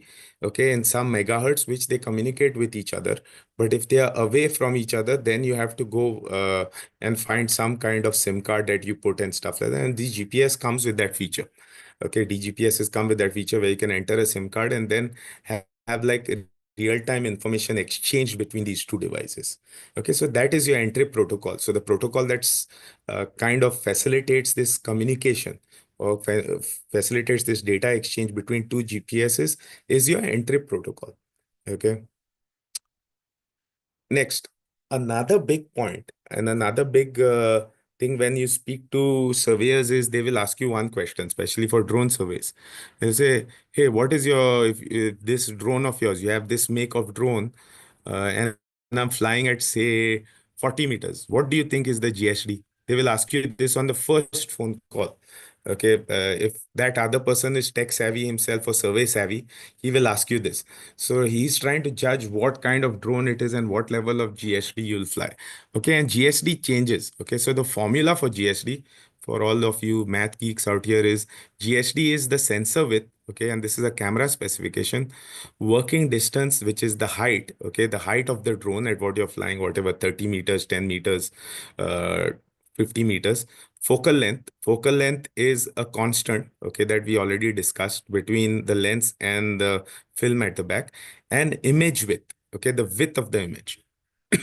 Okay, so if you realized in this GSD stuff, right, when it comes to drone, okay, so when it comes to regular cameras, what you can do is you can have various lenses, right? So, and you can click from various distances. So basically you can, and also have different image width. So you have three parameters that will change. Okay, so you'll have working distance change, focal length change, as well as image width change. Now with drones, okay, what happens normally is you have only one camera mounted on drones. Having said that, there are drones that are swappable with swappable cameras. Okay, but let's not get into that. But say you have a drone which has one camera mounted on it. So the only thing among all these parameters that you could change is this working distance, which is at the height at which the drone is flying. Okay, so that governs your GSD. So if you're speaking to any surveyor and he gives you a GSD which is close to one, okay, but that is what you're looking for. And the unit for GSD is centimeter per pixel. Okay, so let's go to the next slide where it'll be much clearer. Okay, so this photo that you see, okay, what GSD means, if you've not understood the formula yet, is at a very simple layman's term is how many centimeters on the ground is there in a pixel. Okay, so if you have 5 centimeters within the pixel, 1 pixel of this image, okay, this is how it will look. While a GSD of 30 centimeters, so you have 30 centimeters of the ground captured in this image. So this is how the image would look. Okay, then this is the GSD. So your GSD over here is 5 centimeters, your GSD is 30 centimeters here. Okay, so that is the difference. So mostly what you're looking for is a good enough GSD. Okay, and that completely depends on your use case. So some of your satellite images will be like this, but some a drone image would be potentially like this. Okay, so this is your 5 centimeters level GSD that you're talking about. Okay, moving on. Then there are other concepts. Okay, now when you're taking photos, right? Let me go down to another slide where it is. Okay, this is not very clear. Okay. Okay. So when you're taking photos, right? So if you look at this mobile over here, this is the path that the drone is taking. Okay. You see the red mark. This is the path that the drone will take. Okay. So there is a concept called side lap. Okay. Side lap means what? Which taking a photo over here, the next photo is over here. What is the overlap between the first photo and the second photo over here? Okay. So that concept is called side lap. So how much overlap is there? Again, all this stuff is done to play with what you're looking for is the best resolution, right? At the end of the day, your ortho map or your geotiff file that comes out should have the best resolution. Okay, so and again, as I mentioned, that is completely scenario to scenario dependent. So normally you have an end lap. That is, end lap is from this photo to this photo, from this photo to this photo again, and in this straight line. This is called end lap, and that is about you have a overlap of about 45, 55 to 65% regularly. Okay, and you can change this. Obviously, if you increase the end lap, then your what do you call that? Then the number of photos will increase, right? So what I mean by that is these points will become closer and closer. Okay. So if you increase your end lap, that will. Similarly, you have side lap. Side lap means what? Between this line and this line over here, how much overlap is there between these two photos? Okay. So side lap is normally you go with regularly a 30% overlap in terms of a side lap. Okay, now you don't have to program this. Okay, now since I said this, okay, you don't have to program this. This is something that the software will do by itself. Okay, and I'll show you all a quick video of how that happens. Just someone on the call, just let me know if you're able to see the video. Okay. Is the video visible? Yes, sir. Okay, okay. So this is basically how, okay. So this is how you would do a mapping. Okay. So this is actually, I've taken a screen grab, basically screen recorded my iPad. Okay. Normally, if I'm in-house, then I show this on the iPad and then we can play around with various parameters based on questions. Okay. So this is where I'm basically placing my finger and then marking this. Okay. This I put it as an unscientific way of doing things wherein you're marking an area and surveying. 60 to 70% of the time, this is what when I go to customers, they ask me to do. Okay. There will be some customers whom I've already done surveys for. What you can do is import something called as a KML file. Okay. So the KML file will give me the outer boundary. Okay, so this is a mall somewhere in Panjim, Goa, where I'm just doing a survey, okay, for this particular mall. Now there are multiple missions, okay, that you can have. Now, if you observe here, the altitude is currently 50 meters. Okay, and this is what it is set up as. So soon as I start increasing the altitude, okay, now the altitude has gone up to 64 meters. Okay, what you've observed is the images have reduced. The GSD has gone to 1.8. Okay, so this is basically what you're observing. Again, this comes with a little bit of experience once you reach at the site based on speaking with the customer. Some customers know what they want, some actually don't. So based on speaking to them, you will figure out like what GSD you should go for or what height you should fly. Okay, you just don't want to fly low as 30 meters, get about 600 or 800 photographs, which are 10 MB each. And then once you go to stitch them, okay, on a website or on some kind of service, you don't want to pay that amount of dollars, right? So that is the idea. So you should have that kind of experience, a little bit of experience in terms of what the customer is asking for. So that was with respect to the altitude. Okay, the next section is the side lap and EndLab. Okay, so every software I've used, they call now SideLab and EndLab are from theory books. Okay, but every software names it differently. Here they call it along track, which is EndLab, and across track, which is SideLab. Okay, so what I want you to observe is look at this section over here. Okay, this section here on the left, and also look at this section over here when I'm changing it. So observe the amount of images increase and decrease. Okay. So I've reduced what I've reduced now, the along track. Okay. You've seen that the images have gone from 130 odd to 102 now. Okay. Similarly over here, as soon as I reduce across track, again, the images have not gone, images have gone to 75. Okay. But what we do normally while surveying from a practical standpoint is we keep across track to what the software directly shows you. Okay. And what we play with is we play with side lap, which is along track. Okay. In terms of how much overlap we want. Okay. So that is what we normally do. Okay, so this is again, you're seeing it increase now. Now you've seen it increase. What you've seen is these lines also have come closer to each other. Okay, there is another concept, okay, over here for rotation. Okay, so for us, basically, in terms of the sun, at least in Goa, what happens is the sun moves from left to right. I'm guessing it's the same everywhere, but what happens is basically we want to take photos behind the sun. So we want the drones back to be pointed into the sun, okay, while taking photos. Otherwise, what happens is you get the glare. Okay, so if anyone who's taken photos in the bright light, right, you will see that the color reproduction is nothing. I mean, you can get hardly any colors on your images. Okay, so that is why what we want to do is want to have the drone pointed at the back, back into the sun. Okay, so the it's kind of flying through the shade.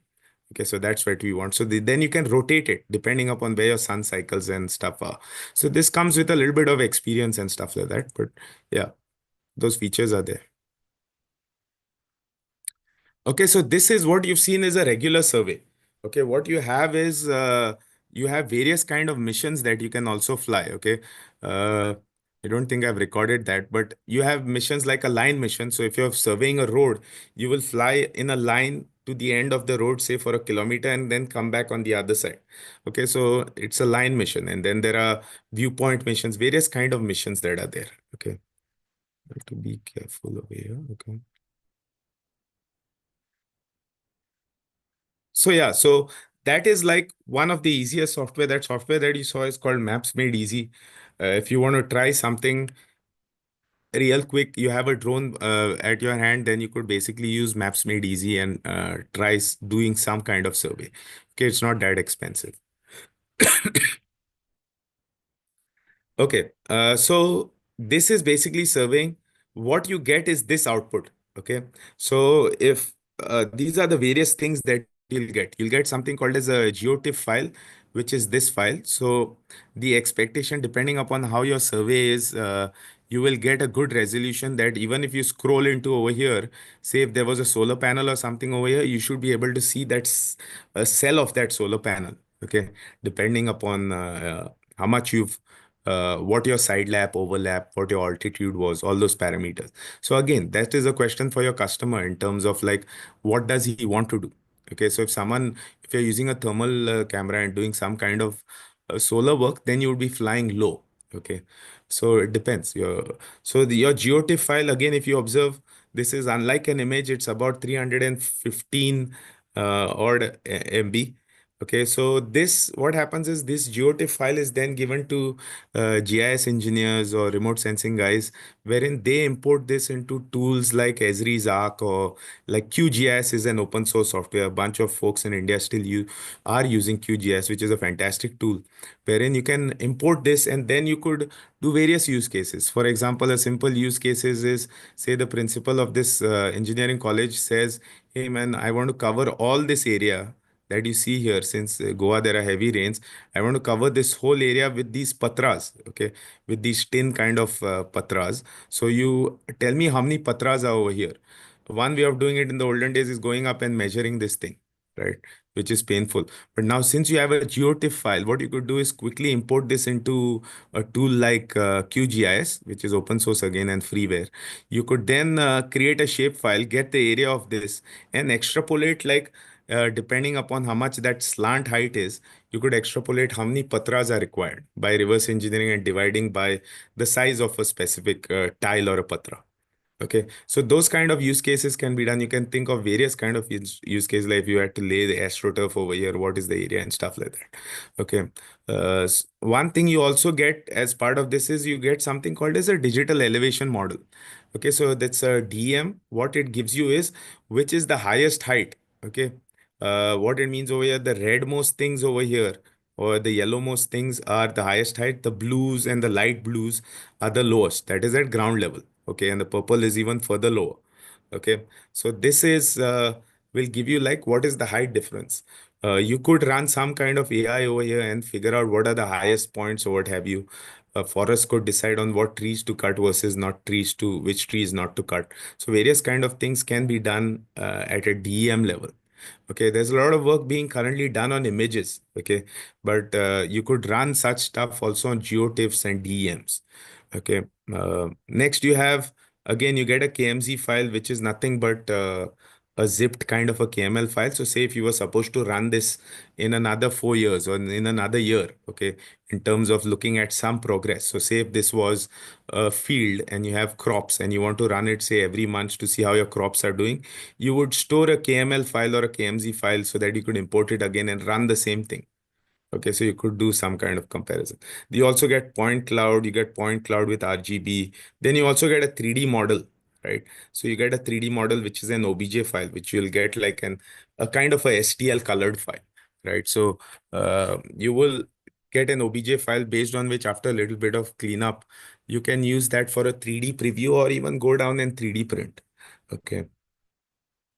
So those are the various kind of files you would get. Just in terms of some experience, so what are the major sources of errors, right? So when you're surveying, uh, mostly when do you survey? So surveying, normally what we do is either do it right in the afternoon, at least over here in Goa, what happens in the afternoon, the sun is exactly on top of you. Okay, so you don't get that shadowy effect. Okay, so we normally like to do it, say, between 11 to 2. Okay, and then in some cases, we have to do it in the evenings where we have no other option. Okay, but most of the errors are caused, one is because of haze. Haze is like, I'm guessing if you're in Delhi and those major other cities, this will be a major problem.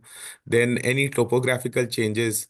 Okay, and then one thing to consider is, say, if you're flying in a hilly area. So here we have the Ghats. Western and Eastern Ghats. So we fly in those areas, we need to consider the terrain as well. Okay. And some of these kind of software already have terrain inbuilt within that. So you could take advantage of that and say if you want to do some contouring and stuff like that, you could do surveys based on that. Okay. So those are the major thing. And another big thing that impacts us over here in Goa, if especially we're flying in the evening, is winds, right? So what winds causes is it causes all these problems. So we have yaw, pitch, and roll problems because of the wind. Therefore, your photos will be kind of hazy. So what we suggest is either do it in the morning when we say morning after 9 and finish by about 2 or 3. Okay. But again, it depends on your use case.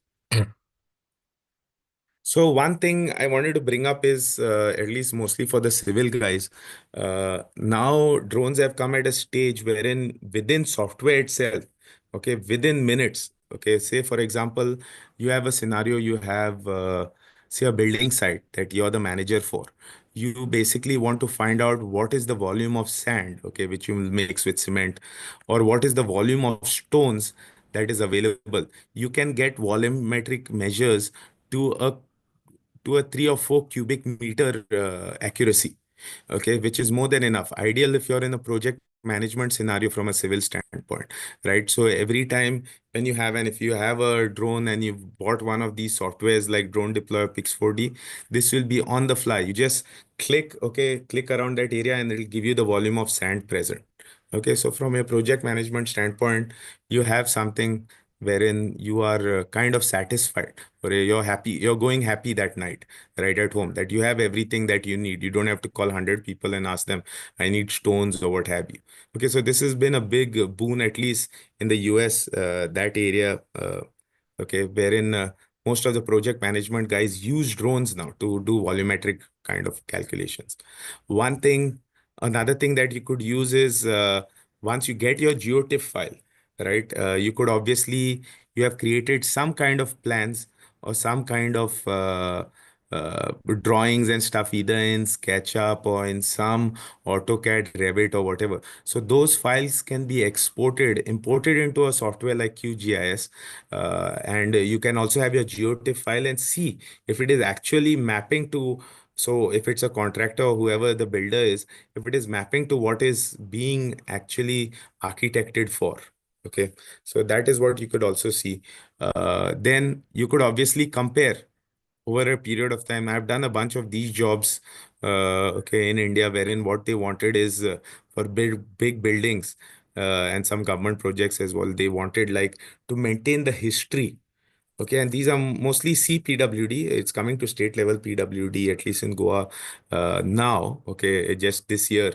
But previously, central PWD, they were kind of interested in finding out over the period of time how much work is done. So literally, like how you have on your video, or like how you have replay. Right, if a cricket match is happening, you can go back and replay that thing. Similarly, over here, you could go back and see what was your structure.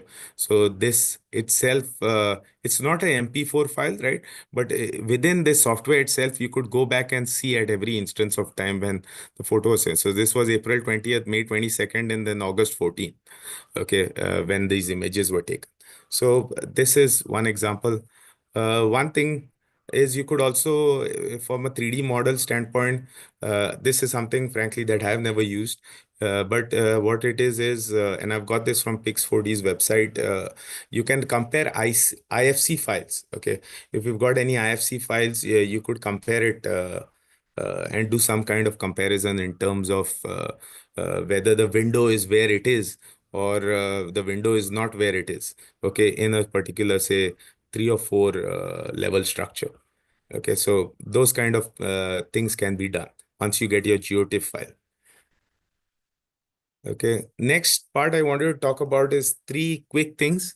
Okay, when we speak about drone surveys, majorly currently in we have three technologies. One is ground GCPs. Okay, we have real-time kinematics and post-processing kinematics. Okay, so your ground control points are basically you would have seen these, right? If anyone has done any surveys, or you can see them on some roads or on national highways. They mark this yellow and white color paint kind of at the edge or something. So they basically are doing a survey over there.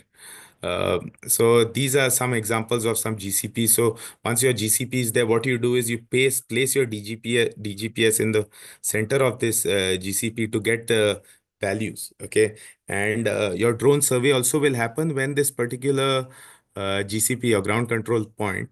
And these are how they are on Amazon. Also, you get these ground control points. I think so. Get 9 of them for 2,500 rupees or what have you. So these are like just like mats. Okay, and you place it and it has a center point. You place it in the center, and your drone also takes those images. You manually match this GPS location that you've got with this center point on the geotiff file. Okay, on the file that you got previously. So that is what you do. Here, what I wanted to show you is this is a job that I do for NIO. What it means is your GCP doesn't have to be these fancy things that you buy off Amazon. It could either be chalk or paint, or it could also be the rope that we use for drying clothes. Okay, so this is some kind of job that they do at a sea level as the National Institute of Oceanography. The students do it for their PhD stuff to kind of find out a few things. Okay, so the papers are still not published, so I would not like to go in more details about this. But yeah, so it doesn't have to be like something really fancy or chalk. It can be just strings. Okay, again, depending upon your application. Here we fly at a distance of 4 meters above the ground level. Okay, so it depends.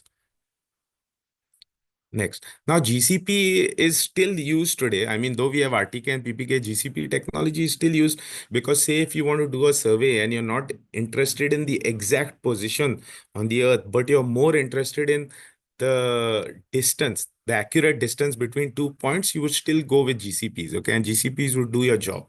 Okay. You don't have to go with these expensive RTK, PPK technology. So, RTK is real-time kinematics. As I was mentioning here, you need something called as a DGPS. Okay, so you need something called as a base station. Okay, so this will be a base station. And then these are your satellites. And on your drone over here, there will be another rover station. So there are two DGPSs. One is this guy and one is this guy. Satellites are sending information to both.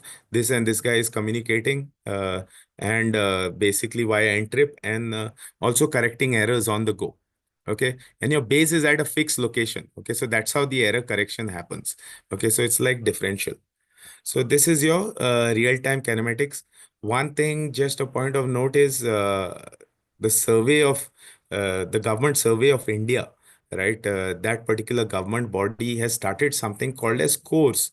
Okay, it's a CORES network wherein uh, to improve communication and to improve the survey of India in terms of location and distance between 2 points, they've set up core stations. There are more than 1,000 core stations within India.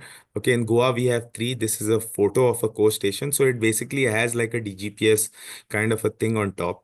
Basically, our DGPSs have atomic clocks, right? That's why they're expensive. So it'll have this DGPS. So instead of buying one of these DGPSs, you could use a core station. Obviously, you would have to pay a fee. I think so. It's 4,000 or 5,000 a month, somewhere around that mark. Wherein instead of buying this, you could use one of the core station and your rover. Okay, to improve the accuracy. Or you could use all three. You could use the rover. You could use rover, which is your drone. You could use your base station, which is your DGPS, and also mix in course data to get a greater level of accuracy. Okay, to get that like 1 centimeter or 1.5 or 2 centimeter level of accuracy, which we've been able to achieve with some POCs over here. Okay, so this is an ideal scenario. Again, in every state has coast stations. Okay, and so in Goa, being a small state, we already have three. So this is the one at Pile in Goa, which is very close to. This is in Darbandara Taluka, which is a slightly a remote place. Okay, so yeah, so that is your RTK. Just looking at the time here. So PPK is post-processing kinematics. Same concept. Okay. Here, what is happening in RTK is this is in constant communication. Your rover and your this guy is in constant communication, completely based on RF. Okay, based on their RF, radio frequency range. What happens now is if say you're in a forest area or something where there is no range or your drone is flying far away, if this communication break, your survey is kind of rendered useless. Okay, so the best thing to do is to do something like PPK. That is, have this particular rover storage data, have the drone storage data, okay, and then post process like in softwares like uh, Agisoft or Esri's Arc, what you could do is import this particular data, okay, and with the GPS data. So this your DGPS also has an SD card, okay, depending upon whatever company you're using, like Timbal, they have their own software that they provide you where you can download that particular data, use that data plus the data from this DGPS plus the data from your rover, and basically combine all the three data to get a better level of accuracy. Okay. So when you would go for three is when you have a core setup. Okay. But normally today, what we do in PPK is we have base, we have rover data. Okay. And when we have say rover data, we have two sets of data. One is the GPS data, and the second is the photos that we've collected. So all those three things are combined to create a geotiff. So if in theory, okay, real-time kinematics is at centimeter level accuracy, but post processing kinematics is at level accuracy. This is theory, but in the practical sense, yes, PPK is more kind of accurate, but again, still at the centimeter level. Okay, so you're talking about 1.5, 2 centimeters, or even 4 centimeters. Okay, but RTK would be also in that range, but at a higher level, say about 2 centimeters or 3 centimeters above it. Okay, that's been our experience, at least in Goa. And your mileage would vary based on where you are. Okay, based on the number of core station, or based on if you're including course data, if you're including multiple DGPSs and stuff like that. Okay. So these are some use cases that I want to quickly touch upon. So one use case is the regular use case. Okay. So this is basically with the survey department of Goa, wherein we are flying kind of a Rhino, the Idea Forge Rhino drone. And this is basically their antenna which communicates with the Rhino. Okay, so this is connected to a computer, okay, which is not seen, but I think I do have a video of this on my Instagram channel. Okay, so you could look at it. So it shows the whole setup there. What happens here is what they are trying to do is basically at a site, they want to check whether a person is overgoing or stepping their boundaries. Okay, so that is what they are checking for over here. So here they go into using the sorry, using the DGPS, they mark various things. So they mark the plot boundaries, as well as they mark the construction area, as well as they also simultaneously were marking like electric poles and stuff like that as part of a combined effort, okay, with other government departments. So once they've marked everything, what they do is they can take the drone geotiff file and then overlay all these files. Okay, so these files were created in AutoCAD. Okay, whatever these red marks and all these things that you see were created in AutoCAD based on the data that they've collected on the DGPS. And then that finally they've overlaid on the GeoTIFF file just to check like if someone is exceeding their boundaries, who needs to be uh, taken to court or what have you, right? Whatever legal procedures need to be done. So that stuff can be done.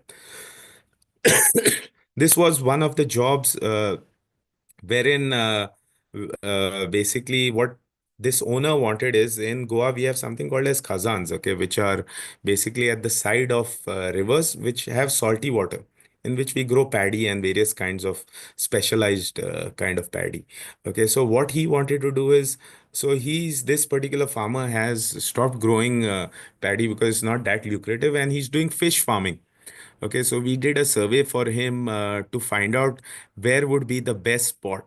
Okay, and this is kind of still under the wraps. Where would be the best spot to put another sluice gate? Okay, so he cannot throw out water directly into the river tributary over here, but he has to pass it through here and then go through here.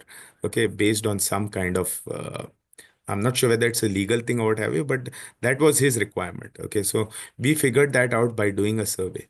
This is a simple example of my college, Goa Engineering College. For example, say this is the electronics department where I studied at. What if they wanted to find out the specific area? So this over here is a hollow in Goa, since it is heavy rains.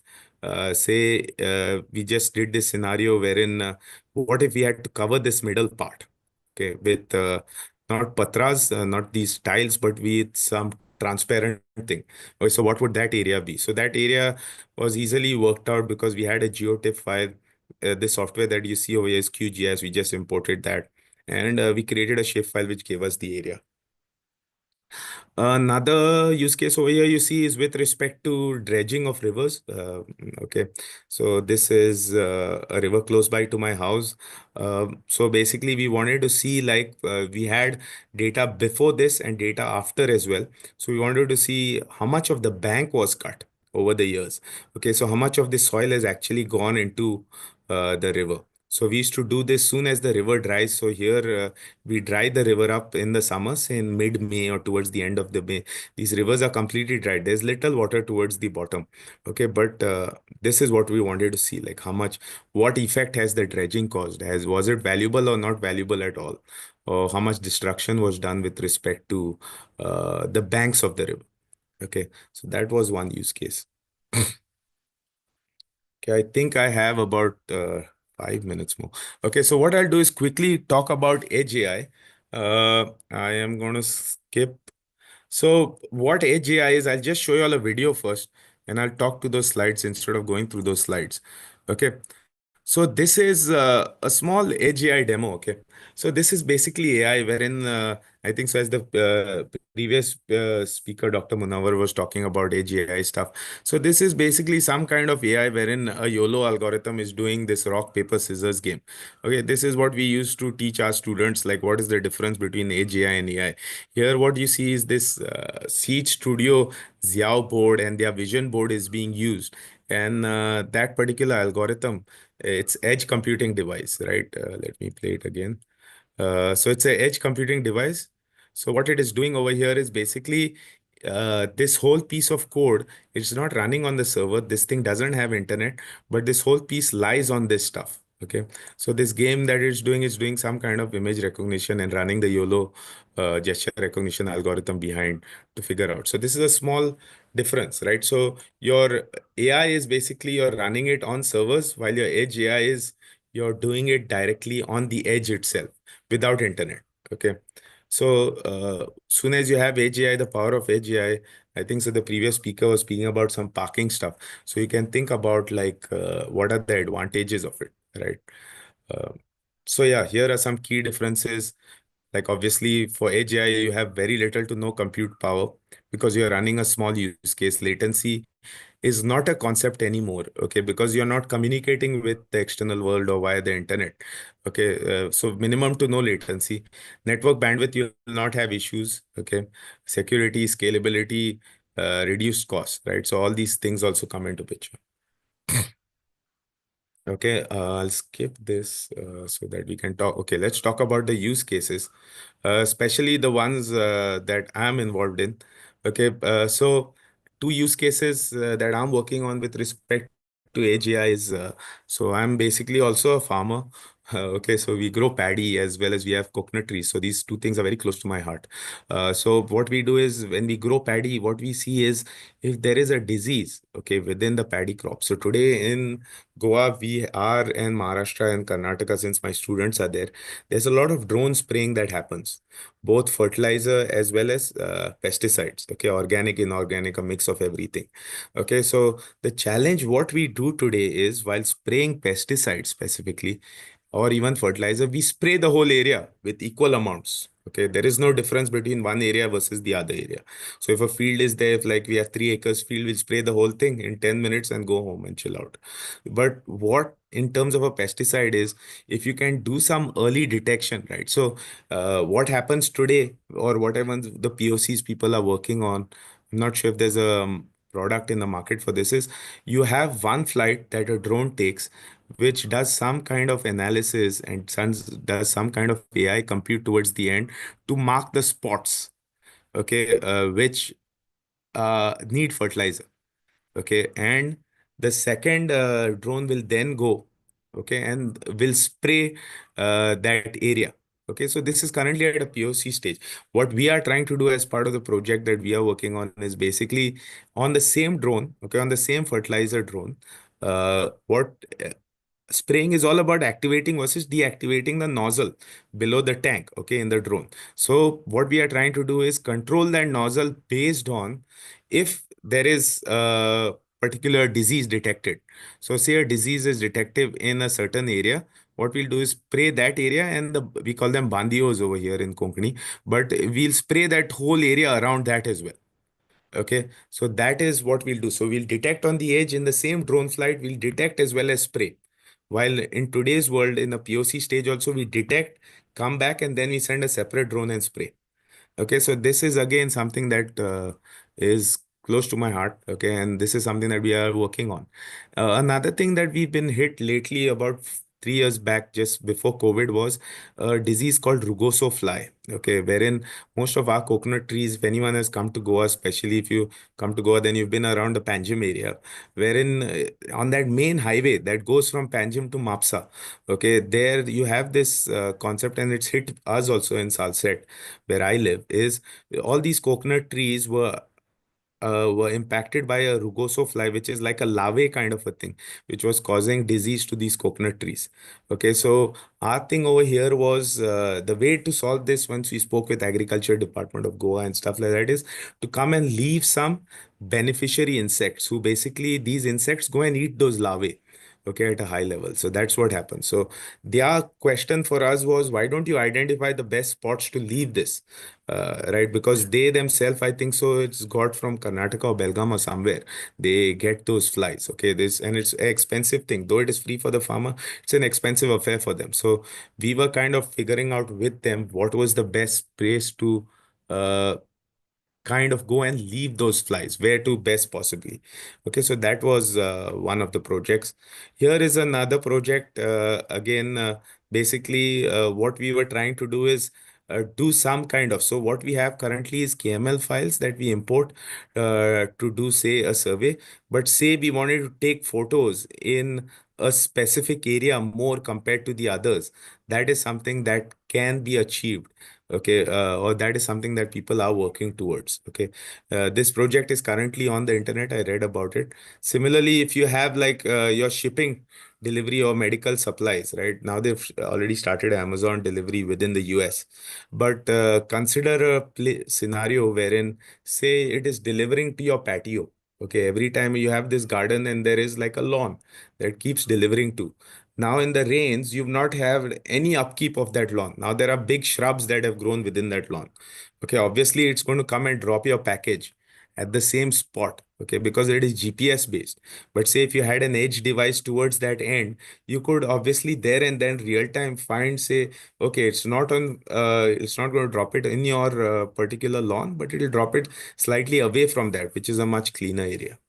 Okay, these are something that I got, these two images I got from the DJI website itself, which shows them kind of using a bunch of technology, air technology, to lay like solar panels and stuff like that using drones. Okay, not my images, but from the internet. So yeah, these are the various uh, things to consider, right? Agriculture, logistic, construction. In construction, what I mentioned is obviously what you're looking for, some kind of geotiff file, 3D models for your site planning and stuff like that. Okay. Then public survey, public safety uh, could be a good example for some kind of real-time processing. If getting, so if you're, say you want to find a specific mammal or a thing that is lost, okay, and you've sent a drone out, what you can do is some kind of edge device combined with some low latency RF signals which can pipe back to you that GPS location. Okay, instead of looking at a real-time feed which takes a huge amount of data, okay, bandwidth, what you can do is something at a very small scale level, at a large area. Okay, you're talking hectares, okay, from at a higher level. So something there you could use edge AI for. Okay. So since it's more geared towards civil folks, just in terms of drones, right, where drones can help you is basically one thing I majorly spoke about was volumetric stuff.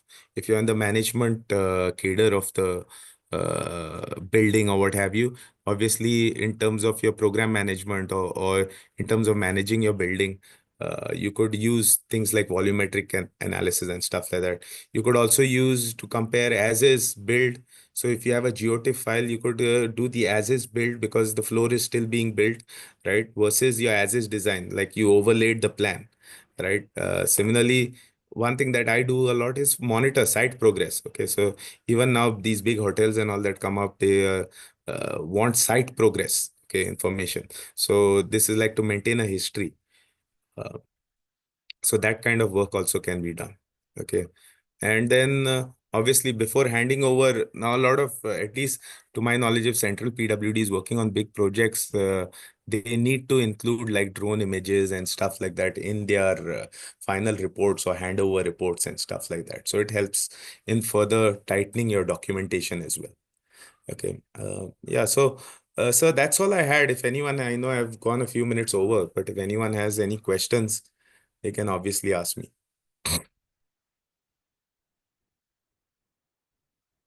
Any questions from participants? So at the end, I have a few shameless plugs. I've written a few books. So if you're interested, you can buy it. I'm still writing a book on this drone technician course that I'm doing. It's still work in progress.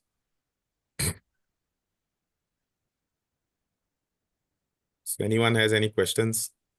I'm hoping it was not too much information or too little information.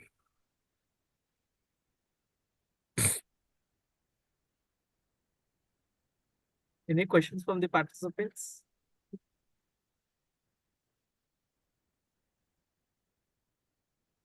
Sir, it seems no questions from the audience.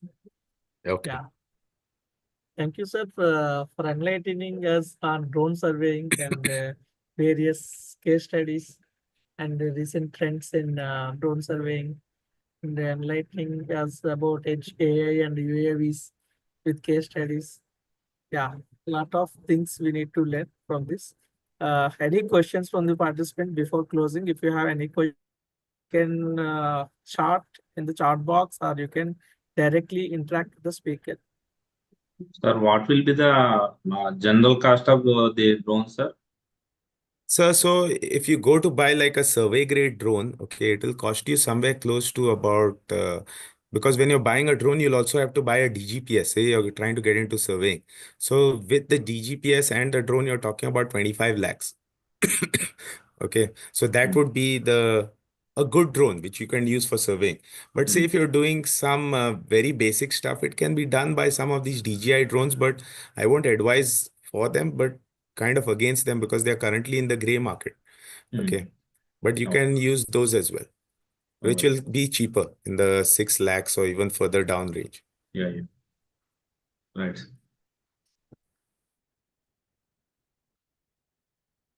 Any But questions from anyone? Sir, tell me. yeah, so currently, if you're looking for drones, I mean, two major companies to look at. One is Idea Forge, started by these IIT Bombay guys who've gone with an IPO. And the next one is even Asteria is another company that is kind of picking up very recently. Okay. So those are like the two Indian companies you would potentially look at. Right, sir. Thank you. Any questions from anyone? Shall we close this session? Sir, once again, thank you, sir, for sharing your experience with us. And I hope we will also look into drone surveying in the future. Thanks once again, sir. Thank you all. So we'll start tomorrow's session at sharp 2 o'clock. Thank you. Thank you, sir. Bye. Thank you, sir.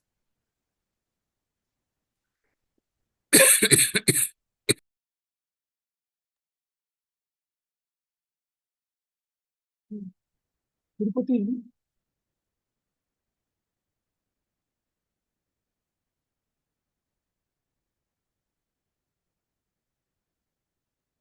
I will stop.